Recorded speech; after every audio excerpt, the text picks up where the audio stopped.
I remember, I forget if it was Kevin, I forget who spoke at a conference, and he had the great video of the Flintstones, the black and white video demonstrating how advertising, especially with videos kind of going back to old school, and he showed an actual black and white ad from the Flintstones where they showed Fred or Barney smoking, and it was for Winston or something. So in terms of driving people, do you find that clients, once they realize you can actually help demonstrate, lift, and buy stuff, that's one of the main reasons they come back?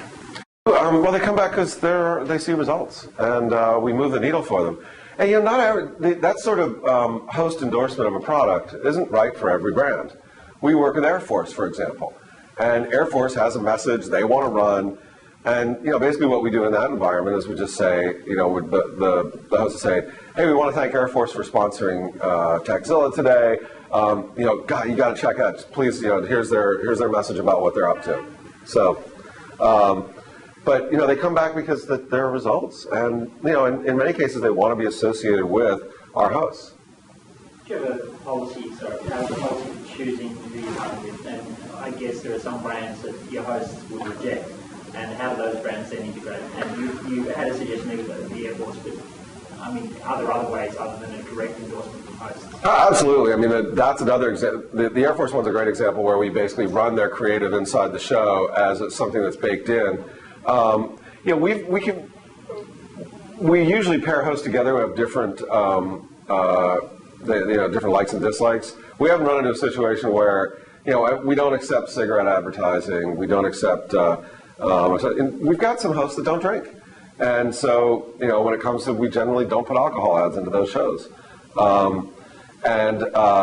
are, although we haven't run across it, there are ways around it where. If we want to do the sponsorship and the hosts don't want to do it, we have interns who are more than willing to do it, and we can always do creative ways like, actually, we did do this once. And now it's time to bring in Joey the intern to talk about today's sponsor. And it gets a little bit, on Techzilla, which is reviews of technology products and help and how to, it can get, it has to be really clear that this is a sponsorship. And Patrick Norton is very, very careful about what he does and doesn't say. Veronica as well. So we have brought the producer in from time to time to do sponsorship reads where we're reviewing something and we want to make sure that there's that separation. And it's really interesting, and this is a tangent of what you're asking about, but and so I was editor-in-chief of PC Magazine and PC Week and ZDTV when we launched it. And for a long time, a lot of my job is that church and state thing. It's like, look, advertisers, salespeople, you can't talk to editorial people. They're going to do their thing. There's no line. Don't cross this line. Well, we've crossed it in many ways, and right or wrong, I justify it in my head by saying that, first of all, we're really, really open about what we're doing. So we don't try and pull the wool over anybody's eyes. It's not like, nudge, nudge, wink, wink. We wrote this review, but it was really influenced by Microsoft. Now it's time for our sponsors. And very clear to the audience that, guess what? You get the show for free. Someone's got to pay for it. The sponsors do. Please listen to their message. We don't come out and say those specific words every time, but we do make it very clear that we are now talking about people who have paid to be part of this. Also, and this may be a fantasy or a conceit of mine, but I believe that if you look at sort of the 35 and under audience, they've grown up media savvy. They know. I mean, much more than an audience that would, especially under 30. An audience of 35 and up is going to be much, they know a little bit, but. If you're 28 years old, you can smell a frickin' sponsorship, whether it's said so or not. And so that keeps us honest and makes sure that we say that, but I also think they're much more media savvy. I may or may not be right, but that's my story and I'm sticking to it. Now, we really do separate it out. It works pretty well. We don't get complaints at all from people who, it was amazing. We used to, PC Magazine, we were so adamant about the fact that advertisers have no control over the edit. I got to tell you, we would get letters and emails and posts on our forum all the time about, you guys are the best of Microsoft, you guys are the best of that, you guys, we never get that. Maybe it's because we are so open about the fact here are our sponsors, but we never get people writing us or emailing us or posting anywhere. I know, because I have Google alerts that give me whatever people say about our shows and our hosts. I never see that. I don't know why.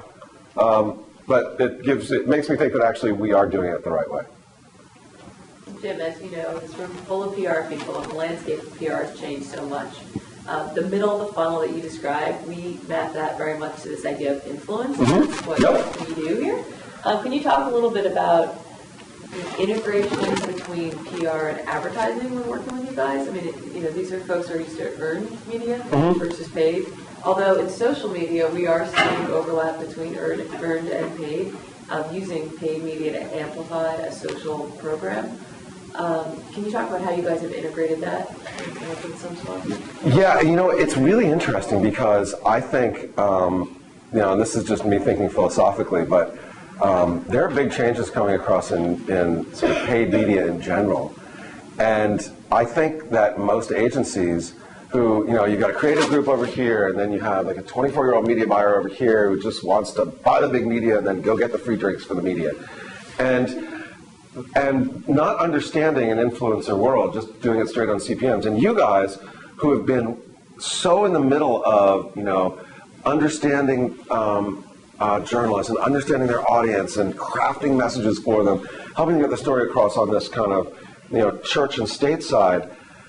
When I look at it, I think you guys are so well positioned to be both the church side and the state side in this influencer media area. So to me, when I look at it, I think the opportunity is right for you guys to pluck that. And I think it's, we're still feeling it out as well. I mean, we love talking to folks on the, in your position when you've got products or services that are right for our audiences. And the game is the same. Know our audiences, know what we're looking like. Talk to us about what's going on and work with us to craft something that makes sense. But on the paid side, it's very similar. And, we make it very clear, but coming to us with a message that you want to get across, using our hosts and to amplify their experience and amplify their friend base and their social graph through a sponsored message, and doing that where you help to craft the message is something that you guys are great at.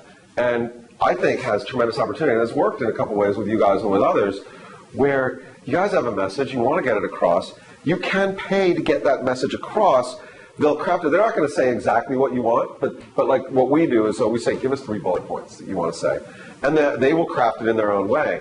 It's really clear in the show that was a paid-for thing, but in the end, you get this person who's an influencer, who has influence over 50, 100,000, 200,000 people, and you've gotten your message across from a key influencer to what we think is, the next level of influence, which are these very online, connected, brand leaders in the spaces that we cover. So I guess the short answer is we're kind of making this up as we go along. You guys have a much better sense of how to do this than ad agencies. Clients are all confused also, which I'm sure you guys know. But if I were to pick a winner in this horse race, I would think you guys would be much better positioned to take advantage of the baked-in sponsorship stuff that we do, and that more and more people are doing. I mean, you guys watch Leno and Jimmy Fallon. They're starting to do this stuff. And it is back to the old days of television with the Ed Sullivan, and, it's a little bit of what Howard Stern does and Imus. So I guess I would encourage you to keep working with us on figuring that out. We're a great place to talk to us about what's going on, and we have great content folks that will pick and choose what they want to do. But you can get a guaranteed message out there from these influencers through sponsorships.